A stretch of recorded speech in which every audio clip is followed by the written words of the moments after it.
Está entrando no ar pela Rádio Universidade 800 AM o programa T-Move, Temas Emergentes em Movimento.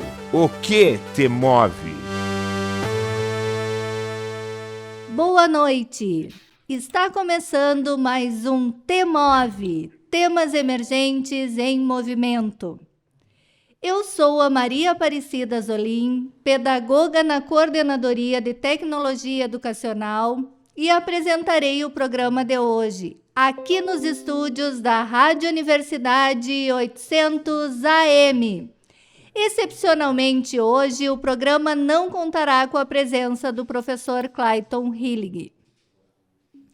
O programa T-Move, Temas Emergentes em Movimento, é um projeto da Coordenadoria de Tecnologia Educacional da UFSM, vinculada à Prograde, Pró-Reitoria de Graduação.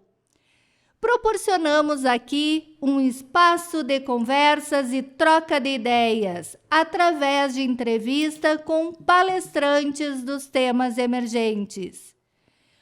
Hoje, a nossa conversa é com a professora Nikele Winter. A professora Nikele é graduada em História pela Universidade Federal de Santa Maria. Possui mestrado em História do Brasil pela Pontifícia Universidade Católica do Rio Grande do Sul e é doutora em História Social pela Universidade Federal Fluminense.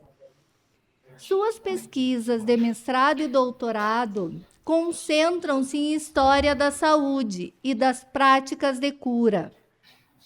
É autora do livro Dizem que Foi Feitiço: As Práticas de Cura no Sul do Brasil, 1845 a 1890, e sua tese de doutorado, Males e Epidemias, Governantes, Sofredores e Curadores no Sul do Brasil. Trata sobre a pandemias do cólera de 1855. Atualmente, a professora Nikele é professora do Departamento de História da UFSM e dedica-se a investigações de questões que envolvam gênero e a história das mulheres na época contemporânea. É também escritora de ficção, autora de Territórios Invisíveis, que é um romance infanto-juvenil, finalista do Prêmio Argos de 2013. Guanabara, Real e Alcova da Morte, vencedores dos prêmios Leblanc e Ages de 2017. Viajantes do Abismo, finalista do Prêmio Jabuti e vencedor do Prêmio Odisseia de 2020. 19 Mortos, vencedor do Prêmio Açorianos 2021. E de Guanabara, Real e o Covil do Demônio de 2022. Seja muito bem-vinda, professora Nikele. É um prazer em tê-la conosco. Professora Nikele, seja muito bem-vinda. É um prazer tê-la conosco. Obrigada pelo convite. É um prazer estar aqui contigo. Professora Nikele, nós temos uma pergunta que nós, em todos os programas, iniciamos a entrevista, que é o que dá título ao nosso programa. Então, professora Nikele, o que te move? Olha, eu sempre achei que eu precisava estar muito apaixonada por alguma coisa para que eu pudesse me dedicar a ela. E eu acho que, inclusive, a minha experiência universitária foi um pouco nesse sentido, porque quando eu fiz vestibular, e eu fiz com 17 anos, que acho que a gente é muito jovem com 17 anos para fazer, né, a escolha de uma carreira, eu entrei no curso de Direito. E foram 3 semestres, não cheguei a completar o terceiro, porque justamente isso, eu não tinha essa paixão, não me movia, não me levantava da cama. E aí eu acabei fazendo a transferência para o curso de História, que sempre foi o que eu gostei, sempre foi o que eu era apaixonada. Então, é aquela coisa que também dizem para a gente que é muito, às vezes, equivocado, né? Se você gosta de história no colégio, as pessoas te dizem faz direito. Ah. Ou se você gosta de biologia, as pessoas te dizem faz medicina. E eu me lembro que tenho uma amiga que é professora, inclusive, também da Federal aqui, só que no campus de Palmeira, das Missões, e ela dizia, mas eu não quero fazer medicina, eu quero fazer biologia, porque é de biologia que eu gosto. Mas eu não tive essa clareza, né? Foi ter lá no terceiro semestre de Direito. Então, eu sou uma pessoa movida por coisas que me apaixonam. Eu não sei fazer coisas no automático. Nossa, que legal. A gente ouviu a descrição, né, do teu currículo resumido no que está no Lattes. Mas quem é a Nikelle? O que não está no Lattes? Nossa! As primeiras perguntas são as mais difíceis. Bem pessoal também. Aham. Não sei, acho que eu sou uma pessoa honesta, trabalhadora, aqueles valores assim que aprendi em casa, né? E que valoriza essas coisas, né? Uhum.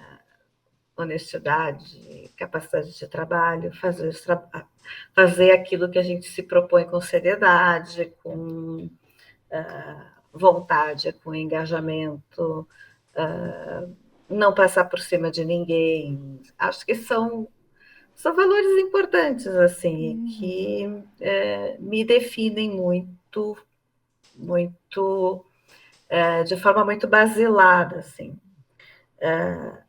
Eu me considero também uma pessoa bastante corajosa, no sentido de que quando eu quero uma coisa, eu vou e faço, né? E, e eu não vou selecionar algo porque é mais seguro ou porque mais tranquilo, eu vou selecionar aquilo que eu quero, justamente Uhum. por essa coisa da paixão, por essa coisa de querer estar envolvida em alguma coisa. Então, acho que são elementos que me definem, assim.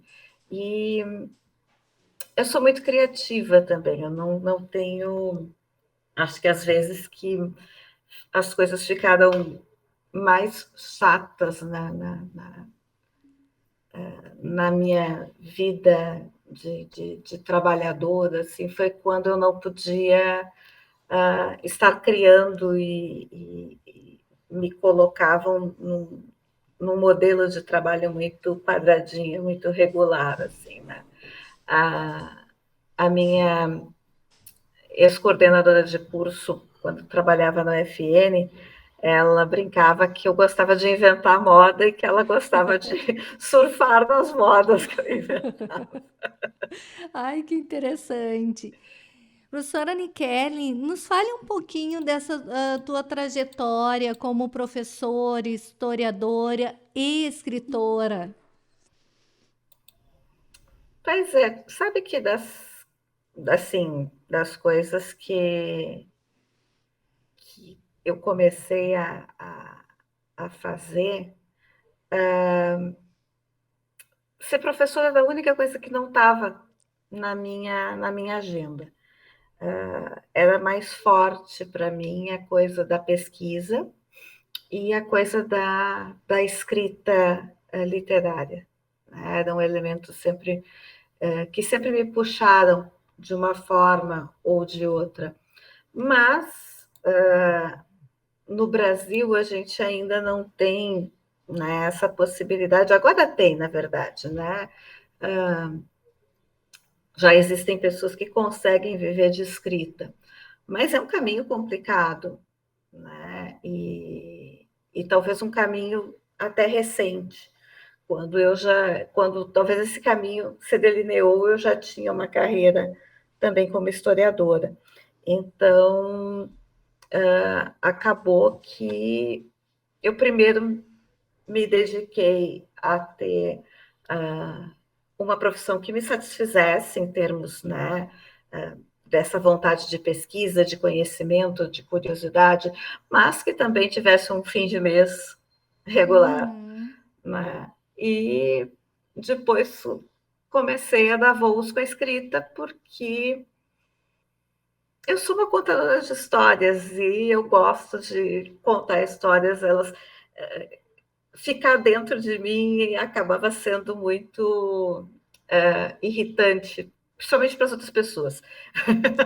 Meu marido achava que eu ficava muito chata quando eu escrevia. Então, escrever também era uma forma de colocar esses elementos dinâmicos, né, para fora. E a E escrita começou primeiro a escrita assim, ó, mais acadêmica, como historiadora, ou como escritora de literatura fantástica? O que que surgiu primeiro? a escritora de literatura é fantástica porque eu escrevo desde os 12. Ah, que interessante. Eu sempre escrevi. Sempre tive cadernos de escrita, desde muito, muito novinha, assim. Bom, a minha mãe sempre conta a história e ela guarda uma carta que eu escrevi com 7 anos, prometendo que um dia eu escreveria um livro Ah, para dedicar para ela. E, depois, acho que quando eu tinha uns 9, eu corrigi toda a carta, porque tinha erros de português, então eu fui lá e corrigi. Mas ela guarda até hoje essa carta, né, da promessa. Então, sempre foi algo que eu quis, que eu busquei desde muito, muito jovem. Mas quando eu entrei na faculdade de História, ela é um curso muito exigente. Às vezes, até as pessoas que escolhem História se enganam um pouco. É um curso que te exige muito, muito tempo de leitura, muito tempo de conhecimento. É um conhecimento muito técnico que, né, exige que a gente domine vários autores, várias linhas de pesquisa, várias metodologias, teorias, etc. Então, foi durante o tempo que eu parei mesmo de escrever e fiquei me dedicando mais à minha formação, até o mestrado, porque, de fato, o meu mestrado já é uma produção de uma escrita que, embora seja acadêmica, como eu me baseio, uso como roteiro um processo criminal do século XIX, ele tem alguns elementos, a forma como ele foi construído, que lembra um pouco uma coisa. Várias pessoas já me pediram, porque não transforma num romance, porque tem, né, esses elementos, como é que a gente pode dizer, folhetinescos. uhum. Né? Mas eu acho que foi durante o doutorado aí que realmente a escrita voltou com muita força.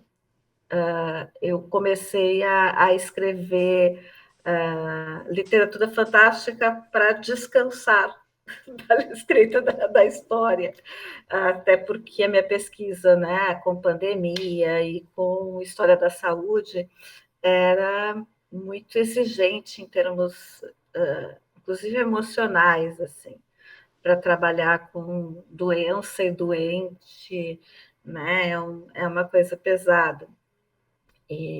Então, acabava sendo minha hora de relax, era escrever. E quando eu estava terminando a tese, né, já tinha entregado, me lembro que eu estava caminhando com meu marido e eu disse para ele, olha, o negócio é o seguinte, entreguei a tese, agora eu vou escrever um livro de ficção. Né? Eu já tenho os personagens, já tenho um início de história, e aí comecei a falar, e aquilo, quando viu, né? Acabou levando mais tempo do que eu pretendia a escrita. Acho que a escrita sempre leva mais tempo do que a gente pretende.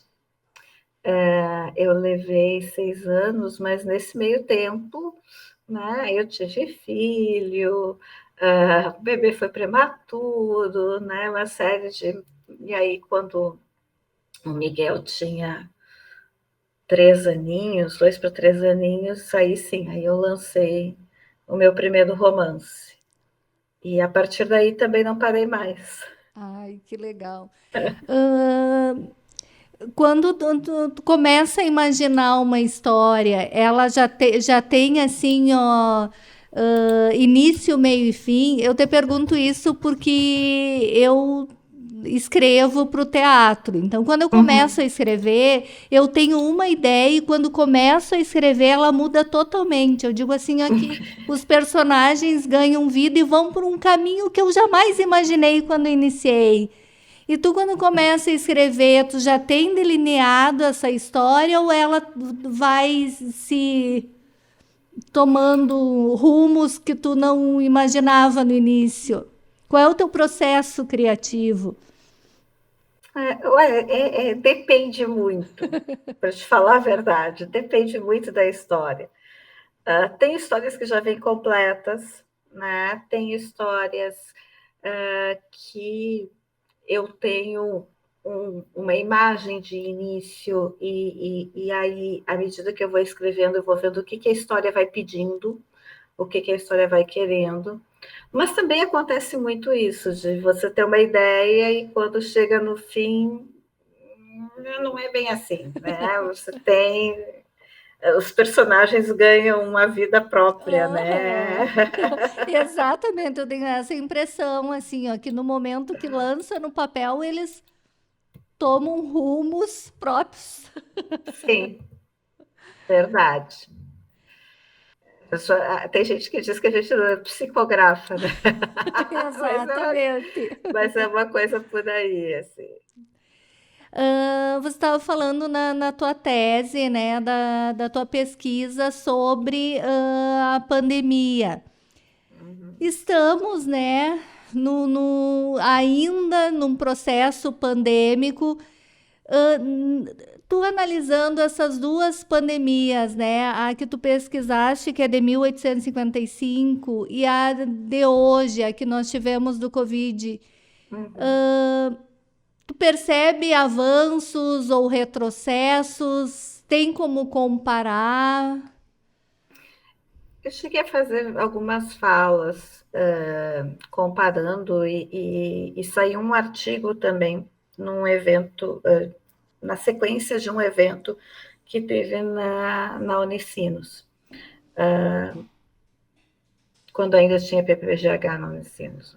A perda terrível para a história do Rio Grande do Sul e do Brasil. E a gente fez um evento justamente falando, né, de pandemias, e aí foi possível, pelo menos para mim, traçar algumas comparações. A principal delas tem a ver com o que já foi traçado por pesquisadores de outras regiões do mundo. Quem faz um quadro, inclusive, é um quadro que a gente chama de teatral, né, porque ele é feito em atos. O Charles Rosenberg, que é um historiador norte-americano, estadunidense, ele fala de que as pandemias e as epidemias elas se desenvolvem nesses atos, né? O primeiro ato é aquele o das notícias, em que as notícias começam a circular e você começa a ter diferentes reações no mundo social. O segundo ato é o não vai chegar. Ela não vem, ela não chega, ela não nos alcançará, está longe demais. O terceiro ato é justamente o momento da negação, né? Embora a pandemia nos alcance, as pessoas negam que ela está aí, né? É a parte do negacionismo. Se recusam especialmente a fazer aquilo que sejam as autoridades médicas, né, sejam as autoridades governamentais, dizem façam isso para que a pandemia não se espalhe, e as pessoas se recusam porque dizem que não está aí. Né? E a gente viu muito isso. E depois a gente passa para um momento que é aquele momento do horror, né? Em que a mortalidade alcança níveis estratosféricos e que as pessoas têm que lidar com a dor, têm que lidar com o luto, têm que lidar com o fato de que o sistema de saúde ou, né, as formas de atendimento daquela determinada época e região se desestruturam, porque não conseguem dar conta. Né? A sociedade se desorganiza. E depois nós temos a última parte, que é a busca de responsáveis. Claro, se a gente joga isso na Idade Média, né, a busca de responsáveis caía em cima, né, dos excluídos da sociedade, né? Eram as bruxas, eram os judeus, eram, né, aquelas pessoas que estavam fora do todo social, porque você precisava de um bode expiatório.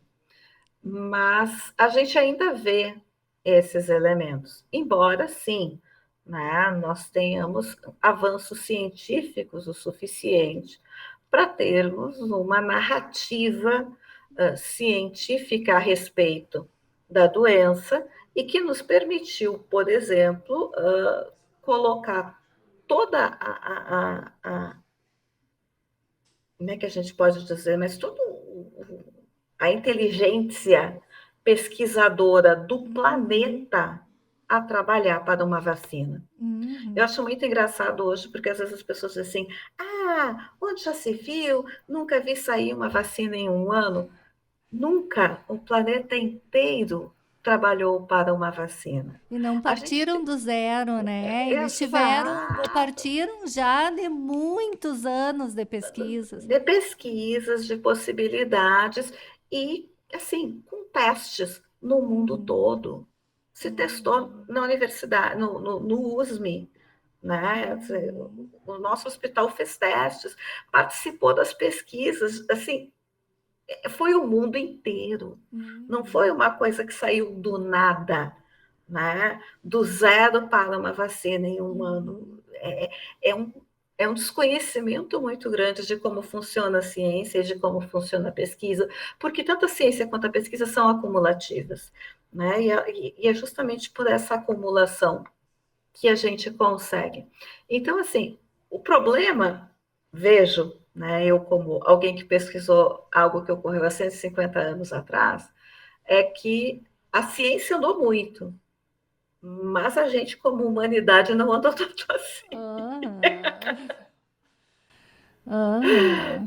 Sim, a vacina, pais não levando as crianças para vacinarem, né? O risco de doenças como a poliomielite retornarem uma doença gravíssima que tinha sido erradicada, está correndo o risco de retornar pelo negacionismo.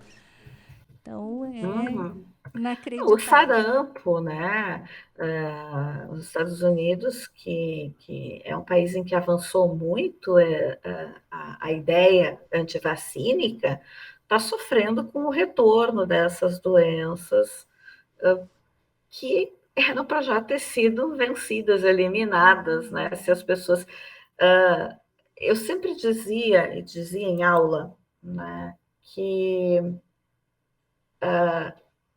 porque eu estava tentando justificar a mortalidade infantil dos períodos anteriores às vacinas e ao incremento da nossa alimentação, né? Que são duas coisas que vão ocorrer meio que paralelamente. Você tem um incremento geral da alimentação e uma diminuição global das fomes, mas também você tem, né, o incremento da vacinação.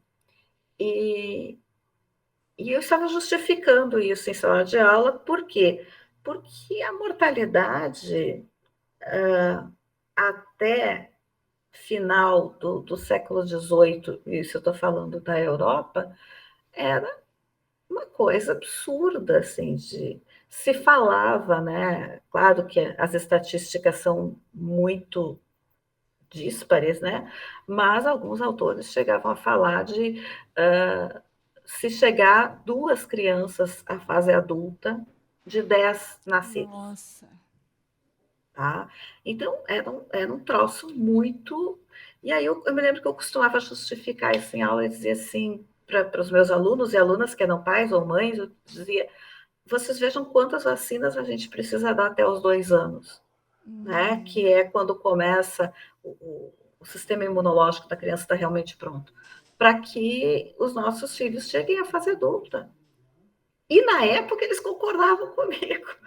E aí depois vem toda essa onda, né, baseada em um estudo que já foi comprovado várias vezes, foi um estudo falso, feito nos anos 90, que falava contra a vacinação. Então, assim, mas a luta da vacina também é longa, a gente tem bons livros sobre isso. Uhum. E temos que continuar essa luta, né? Pois é. Professora Nikele, pesquisas arqueológicas comprovam que nem sempre vivemos em um sistema patriarcal. Que as primeiras civilizações pré-históricas, elas viviam em um sistema sem hierarquia e subjugação do outro, e sem diferenciação de gênero. Os fazeres e produções eram compartilhados. Como o patriarcado ele se instaurou e ganhou força, infelizmente se perpetuando até os dias de hoje. Olha, essa é essa é porque na verdade, assim, né, há uma grande quantidade de pesquisas e de teorias e, né, tentando responder essa ideia. Algumas das mais aceitas envolvem a questão da formulação da ideia de propriedade privada, tá? E o fato de que, quando se passa, né, a ter a propriedade privada, imediatamente, pelo menos dentro dessa lógica, se cria a ideia de que é preciso controlar o surgimento da próxima geração. E a melhor forma de controlar o surgimento da próxima geração é controlando os corpos das mulheres. Há um dado, né, dentro das teorias e das pesquisas, e a gente vai ter autoras e autores que vão em direção à ideia do estabelecimento do poder patriarcal na conformação das famílias. E veja, isso tem, assim, a gente ainda não conseguiu se livrar das formulações do século XIX a respeito disso. Porque no século XIX, o patriarcado, quando ele é criado dentro, né, da academia, criado no sentido de conceito, tá? Quando o conceito é pensado na academia, ele é pensado como um conceito evolutivo, no sentido de que sociedades sem isso eram mais atrasadas do que sociedades patriarcais. Então, isso está, né, na base do pensamento científico de humanas. E é muito difícil a gente ainda quebrar com isso. Mas assim como você vai ter autoras e autores que vão tentar elucidar como é que se forma a estrutura que condiciona o poder ao masculino, eu já tenho atualmente ido em direção a um outro pensar, de que mais do que o poder masculino, por quê? E eu vou explicar por quê, mas mais do que o poder masculino, são sociedades muito preocupadas com o controle do corpo, em especial do corpo feminino. Não quer dizer que não se controle o corpo dos homens, sim, mas mais o das mulheres para poder controlar a geração. Isso pode se traduzir em poder dos homens ou não. Você vai ter também sociedades que não têm acentuadamente uma estrutura patriarcal e ainda assim tem uma série de regras que condicionam e conformam o corpo feminino. O corpo feminino não é livre. Ele não é livre para gerar, para parir, para não gerar, para não parir, ele não é livre.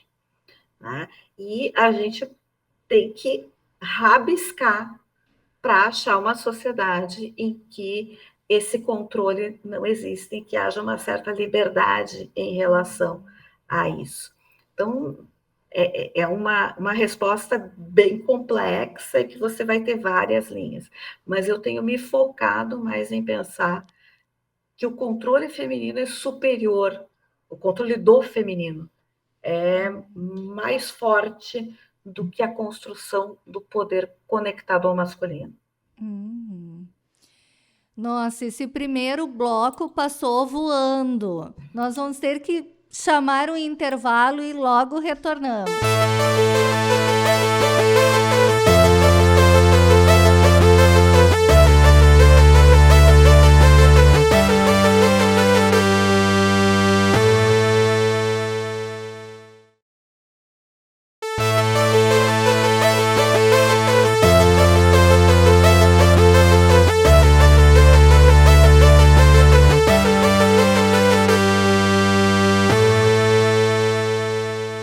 Estamos de volta com o T-Move. Para você que ligou o rádio agora, seja muito bem-vindo. Você está ouvindo o programa T-Move pela Rádio Universidade 800 AM. Com a presença da professora Nikele, o T-Move é um programa de conversas e troca de ideias através de entrevistas semanais com convidados. Trataremos sempre assuntos sugeridos pelos parceiros dos temas emergentes. Professora Nikele, nos conte um pouquinho como surgiu o movimento feminista, onde, como, quando surgiu essa ideia do movimento feminista. Bom, a gente tem momentos, existe uma história, né, que a gente chama, será a história oficial, né, mas hoje já se tem repensado, inclusive, isso. A história oficial geralmente fala em ondas, né, hoje já se pensa em outros elementos, a ideia de rizoma, né, de que você tem algo que se enraiza e que essas raízes vão crescendo, mesmo em momentos em que não está aparecendo, as ideias estão né, se espalhando de alguma e outra maneira. Há pensamentos hoje sobre os protofeminismos, né, e que esses apareceriam em algumas pensadoras europeias, e hoje a gente tem todo um resgate sobre as filósofas, né, que por muito tempo foram absolutamente ignoradas, apagadas, silenciadas dentro da nossa história da filosofia. Hoje a gente já está num processo de recuperação dessas mulheres, então a gente hoje pode falar de protofeminismos, e algumas autoras vão colocar a grande raiz da coisa muito antes da luta pelo voto, né? Vão colocar, por exemplo, na reforma. Por que a reforma protestante? Porque na reforma protestante as mulheres passam a ler. A ideia da reforma é que você poderia chegar a Deus apenas lendo a Bíblia, não necessitando ter um intérprete, né? E até mesmo lendo a Bíblia e percebendo dentro dela que várias coisas que ali estavam eram metáforas, que se podia olhar o mundo de outra forma, né? E dentro dessa ideia se começa um processo de alfabetização, que até então muitas mulheres eram proibidas, elas dependiam, né, de ter pais ou maridos que focassem nisso. Então, a ideia de começar a alfabetizar em maior quantidade vai aparecer mais aí. E já aí a gente vai ver algumas pensadoras escrevendo, trocando cartas, né, colocando elementos. Tem uma pensadora inglesa que eu acho muito interessante, que quando cai o rei Carlos I da Inglaterra, ela diz, mas por que a gente pode derrubar o rei, mas não pode derrubar o marido? Né? Porque a questão de poder estava ali, né? E ela já começa, então, um processo de questionamento. E isso vai aumentando ao longo, né? Ali no final do século XVIII, nós vamos ter várias pensadoras iluministas se apropriando do iluminismo, se apropriando da ideia de que a diferença entre as pessoas era uma diferença educacional e que, portanto, se deveria reivindicar uma educação igualitária, uma educação que homens, na qual não houvesse diferença, né, do que se ensinava para os homens e para as mulheres. E essas mulheres vão ser, né, as grandes mães do pensamento feminista, e ao longo de todo o século XIX, a gente vai ter pensadoras, né, mas ao mesmo tempo uma reação muito forte do mundo social. Na maioria das vezes, elas foram classificadas como loucas, né? Então, mas não quer dizer que elas não existiram ou que elas não estiveram ali, elas ocupam de forma muito significativa o século XIX, para no final do século XIX, quando se tem, então, uma efetiva conquista, né, nos países mais democráticos da questão do voto, elas passam a dizer que elas não podiam estar sujeitas a leis que não fizeram. Elas não podiam pagar por uma legislação com a qual elas não concordavam, porque elas não participaram dos debates dessa legislação. E aí a gente tem, né, aquela efervescência que foi chamada de primeira onda do feminismo, ou feminismo sufragista, que, né, se espalha, em especial pela Europa e América do Norte, mas que, com o tempo, especialmente depois da Primeira Guerra Mundial e das conquistas, né, dos primeiros países ali que vão conquistando o voto feminino, isso começa a se espalhar, né, por outras regiões do mundo e, inclusive, vai estar junto com os movimentos de descolonização, né, de várias esferas do mundo. No Brasil vai chegar nos anos 30, então o sufragismo ele permanece, né, até meados do século XX, e aí a gente tem, né, um refluxo, se pode dizer, com a Segunda Guerra Mundial, que é algo também que toma o país inteiro, o mundo inteiro, mas quando se termina a Segunda Guerra Mundial, se tem uma geração de mulheres muito ciente dos seus poderes e das suas capacidades. E essas mulheres, elas vão exigir para suas filhas, né, um maior espaço, especialmente dentro das universidades. E esse espaço dentro das universidades, nos anos 50 e 60, é que vai originar várias mudanças, inclusive na forma de pensar e no pensamento das humanidades, trazendo novos objetos, novas abordagens, novas ideias e explodindo na efervescência, né, da segunda onda dos anos 60, em que, então, já munidas, né, de outros elementos, como, por exemplo, a pílula anticoncepcional, se vai ter uma maior reivindicação. Eu digo uma maior porque não quer dizer que não houvesse antes, tá? Houve, mas uma maior reivindicação ao direito ao seu próprio corpo, à sua sexualidade, à escolha, né, de seus parceiros ou parceiras de vida, que eram coisas ainda vetadas às mulheres, mesmo na década de 60. E sobre a questão da mulher no mercado de trabalho, como tu percebe essa questão?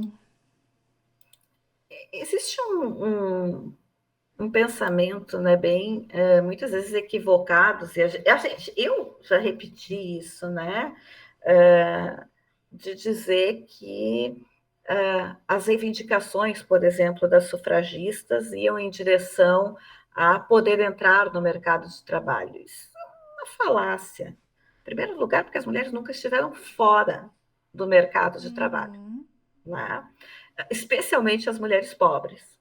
Essas, uhum, então, né, sempre trabalharam muito. uhum, Né? O que nós estávamos fora era da possibilidade de ganhar salário, da possibilidade de ter carreiras, né? E de sermos uhum, reconhecidas como profissionais. Mas jamais estivemos fora do mercado de trabalho. Mais do que isso, as mulheres que ficam em casa, elas não ficam sem trabalhar, elas aham, estão trabalhando. E o trabalho não pago dessas mulheres, traduzidos, né, na nossa sociedade como amor, uhum, é uma das bases, inclusive, da acumulação primitiva do capital. Né? Aí surgiu a leitura da Silvia Federici, que é uma historiadora ítalo-estadunidense e que desenvolve muito bem essa ideia, né, sobre a questão do trabalho não pago das mulheres e o quanto todo o desenvolvimento do mundo capitalista se beneficiou deste trabalho não pago. E que se criou todo um discurso ideológico para dizer coisas como, né, isso é amor, isso é cuidado, isso faz parte da natureza feminina, né, como se todas nós viéssemos com o gene embutido, né, da maternidade, de lavar a louça, de aham, eu falo maternidade porque a maternidade também é algo que se aprende, né? A gente aprende aham, a ser mãe o tempo todo. aham, Mas e que de operar a máquina de lavar, né? Porque também parece que esse é um gene, né? Que só está ligado ao cromossomo X, ao segundo cromossomo X, não ao primeiro. Mas são elementos super importantes assim da gente quando a gente pensa trabalho e mulheres, né, não pensar como coisas desconectadas ou que plim apareceram porque as feministas inventaram que mulher tinha que trabalhar uhum, fora. Não é por aí. Né? O que as feministas queriam, querem ainda, é que todos ganhem pelo trabalho feito. uhum. E como nós, professores, nós, pais, podemos colaborar com essa luta por igualdade, porque essa luta é de todos, né? Com Então, o certeza. que que a gente pode fazer? Eu acho que a gente tem que, antes de tudo, pensar cada vez mais num modelo educacional que seja equitativo, né? Que permita se pensar as mulheres não como um outro, mas como uma parte integrante da humanidade. Eu faço sempre aquela ressalva, pelo menos, né, para as minhas alunas e alunos, digo, não cheguem na escola e falem o homem no sentido de humanidade. O homem fez isso, o homem fez aquilo. Tenham cuidado com a linguagem, porque quando vocês dizem isso, vocês acabam convencendo as alunas de que elas não criaram nada, o que é uma mentira. E convencendo os alunos de que o mundo se fez sem a participação das colegas deles, o que também não é verdade. Então, a gente tem que ter muito cuidado com a linguagem. Eu acho que buscar uma linguagem E vejam, não estou nem falando de uma linguagem neutra, não é nem isso, né? Eu estou falando de uma linguagem que seja realista, né? Nós, mulheres, compomos 50% da humanidade. E o mundo existe dessa forma porque tem a nossa participação, para o bem e para o mal. E construir isso, né? Eu sempre clamo por uma nova narrativa histórica. Eu digo que a história que nós temos, ela ainda é muito focada num ser humano genérico, que não tem nada de genérico, que acaba sendo, né, o homem branco, né, pai, proprietário, etc. Né, que se a gente raspar bem, é isso que está ali, e que as mulheres, os indígenas, os negros, as negras, nós somos o grupo que fica do lado de fora. E a gente tem que criar uma narrativa que inclua, que fale, né, de todos esses grupos como conformadores, criadores, elaboradores da história humana como um todo. Então, acho que o nosso papel enquanto profissionais da educação é buscar essas novas narrativas, contar uma história diferente. E ao contar uma história diferente, nós estaremos formando gerações que olham o mundo de forma diferente. Talvez a gente não veja o final dessa história, não veremos, mas a gente, pelo menos, vai botar nossa gotinha ali. É uma construção, né? Exato.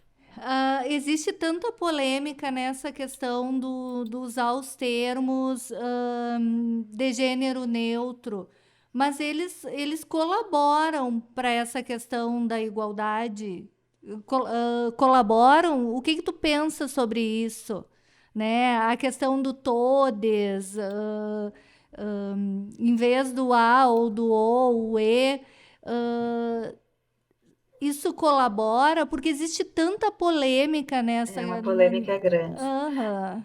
Eu acho que a língua é dinâmica, tá? A língua falada é dinâmica. Existem vários pontos, né? Quando as mudanças vêm do todo social, né? Que está sempre mudando, nós não falamos como os nossos avós falavam, ou como né, os nossos bisavós falavam, nós temos uma outra articulação. Os jovens têm outra, né? Quem tem filhos jovens, a gente às vezes tem que pedir tradução. Aham. Né? As pessoas não parecem não se preocupar tanto. A grande polêmica é porque dessa vez essa produção de um novo sentido para a linguagem vem de grupos excluídos e de dentro do mundo acadêmico, que aceitou as ideias desses grupos excluídos, em muitas vezes, né? Então, isso é um problema. Tá? Pessoas dizerem, né, palavras de baixo calão em rede nacional não tem problema. Em reunião né? oficial. Mas dizer todes, né, vira um problema. Então, é sempre como em tudo, né? Nós temos aí várias questões, mas também uma disputa de narrativa e uma disputa de poder. Quando a gente fala de linguagem, a gente também está falando de poder. Quando eu digo eu me recuso a usar uma linguagem neutra ou uma linguagem inclusiva, eu estou botando o pé em cima de uma ideia de poder com a qual eu me identifico. Exatamente. Os professores de história ele têm um papel relevante na construção de seres reflexivos que apreendem a realidade e a transformam em conhecimentos. As ciências humanas na educação básica vêm perdendo carga horária cada vez mais, e isso é muito triste. Como desenvolver a criticidade e a reflexão com tão pouca carga horária? É um grande desafio. E ao mesmo tempo, mesmo com pouca carga horária, ainda desenvolvemos um trabalho suficientemente incômodo para algumas vezes sermos apontados como inimigos número um. Verdade. Né, dos poderosos, quando a gente faz justamente o nosso trabalho, né? Que o nosso trabalho vai muito além de ensinar uma narrativa histórica, né? O nosso papel é ensinar os jovens, as crianças a pensarem por si mesmos. E isso é incômodo. Então, também acho que é uma briga e uma luta de longo prazo. Tá? Não é de hoje que o nosso trabalho é atacado, então é uma luta de longo prazo. Mas é aquela coisa, né? A gente sabe que tem que fazer, que é algo que é importante para o futuro, para o nosso futuro, para o futuro da humanidade, né? Não apenas dos nossos filhos, mas da humanidade. E hoje é interessante que muitas áreas, inclusive tecnológicas, né, já não conseguem se pensar sem as áreas de humanas. Eu vi agora chamam de CEO, né, de uma empresa de tecnologia, dizendo o seguinte, né, eu posso confiar na minha equipe técnica para criar tecnologia, mas saber onde, quando e como aplicar e como isso vai melhorar ou piorar a vida de alguém, eu preciso consultar o meu pessoal de humanas. E eu tenho uma equipe de humanas. E aí ele começa a mostrar assim, que aquela empresa de tecnologia tem um grupo de sociólogos, historiadores, filósofos, etc., unicamente para analisar impactos e imaginar que tipos de tecnologias são importantes para a vida das pessoas. É impossível um trabalhar sem o outro. Mas a gente ainda não conseguiu romper a barreira, né, do tecnicismo brasileiro, de achar que, né, basta aumentar as horas de matemática. Me desculpem os professores de matemática, não estou de forma nenhuma desfazendo o trabalho de vocês. Mas é o discurso, né, de que se você aumentar as aulas de matemática, você vai ter, então, uma nação hiper desenvolvida. E não é por aí. Desenvolvimento sem pensamento e sem cuidado humano não é desenvolvimento. É acumulação de capital para um grupo e enquanto o resto come sobras. Ou não come. E como diz o Cipriano Lucchesi, quem não pensa é pensado por outros, né?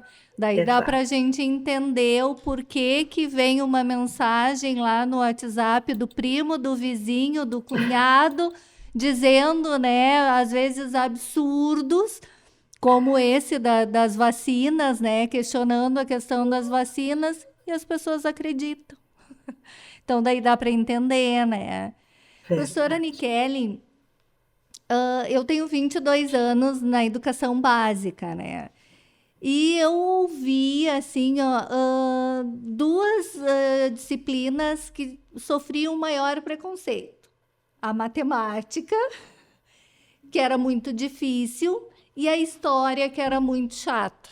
Cansei de ouvir essas questões, assim, né? De que a história é chata. Como a gente pode encantar os alunos, mostrar que a história é fundamental, que tudo tem uma história, né? Estamos numa rádio fazendo uma entrevista, mas que toda essa questão, isso é possível porque tem uma história por trás. O garfo que a gente usa para se alimentar tem uma história. Tudo tem uma história. Tudo tem uma história. E como é que a gente rompe com esse preconceito com a história? Pois é, eu não sei porque eu sempre brincava quando alguém me dizia que a história era chata. A minha brincadeira não foi meu aluno. Ai, eu também dizia isso. Porque a verdade é que depois que a gente trabalha, né, e traz essas novas perspectivas, e tu deve sentir isso também, essa disposição muda. Aham. Né? Essa disposição muda quando ela se torna, né, perceber. Então, assim, eu sempre trabalhei muito na formação de professores para incrementar essas possibilidades, né? Então, eu já trabalhei com história da moda, história da alimentação, história do amor, história do perfume, né, história do lixo, várias outras coisas. E aí e era muito interessante ver os meus alunos aplicando isso em sala de aula, né? A brincadeira de dar uma aula com um bombom, né? Vamos ler os ingredientes do bombom. Vamos ver o que é preciso para ter um bombom, né? Então, onde é que saem todas essas coisas? Como é que elas chegam a um lugar, né? Qual é a história daquele ingrediente? De onde é que ele foi? De onde é que ele veio? Como é que ele viajou? Como é que ele chegou até aqui, né? Todo mundo gosta de pizza? Ótimo. De onde é que vem a pizza? Vem da Itália. Como é que ela veio da Itália? Veio voando? Não, não veio voando. Então, são coisas, né? Aproximar do cotidiano. E a gente tem instrumentos para isso, né? Talvez seja tanto por isso que querem tanto nos atrelar a determinados livros, a determinadas formas de dar aula, né? Porque aí a história fica chata. E se a história é chata, você tem argumentos para diminuir as horas de história. Eu até brincava quando estava em sala de aula trabalhando com história que o meu grande objetivo como professora de história era que se no final do ano o aluno não saísse odiando a história, eu já já me realizaria como professora. É Professora, um, é um... professora Nikellen, infelizmente o nosso tempo está acabando. Realmente essa hora passou assim, ó, voando. Está uma conversa tão gostosa, mas infelizmente precisamos acabar com o programa de hoje. Mas eu gostaria de lhe pedir para deixar uma mensagem aos nossos ouvintes. A mensagem: descubram e redescubram a leitura.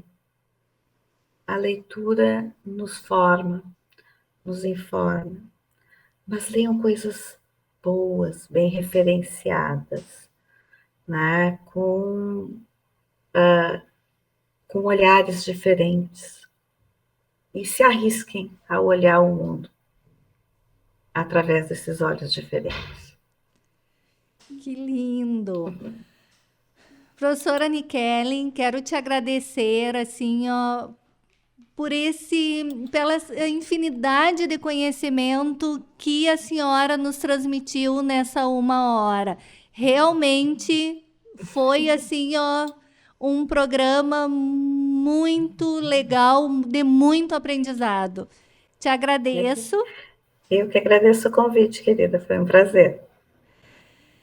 O TMOV vai ficando por aqui. Eu sou a Maria Aparecida Azolim, pedagoga da CTE, e apresentei o programa de hoje.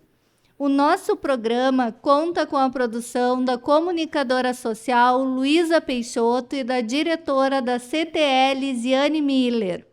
Trabalhos técnicos de Giano Al e direção de rádio de Jonathan Ferreira. Nós estaremos de volta a partir das 6 da tarde da próxima terça-feira, falando sobre os temas emergentes em movimento, aqui pelos estúdios da Rádio Universidade 800 AM. Obrigada pela sua audiência e até semana que vem.